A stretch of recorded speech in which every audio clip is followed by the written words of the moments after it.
அடுத்த 2 ஆண்டுகளுக்கு இமயமலை பகுதியில் உள்ள 97 சிகரங்களில் இலவசமாக ஏற நேபாளம் வாய்ப்பளிக்கிறது.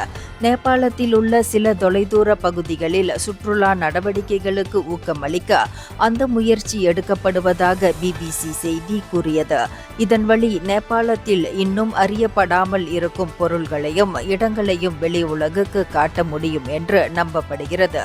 உலகின் 10 உயரமான மலைகளில் 8 மலைகள் நேபாளத்தில் உள்ளன. கடந்த ஆண்டு மட்டும் மலையேற செலுத்தப்பட்ட கட்டணம் $5.9 மில்லியன் பதிவானது.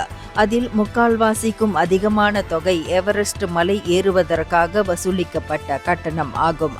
இலவசமாக ஏறலாம் என்று அறிவிக்கப்பட்டுள்ள 97 தொலைதூர மலைகளில் ஏற மிக குறைவானோரே ஆர்வம் காட்டுகின்றனர்.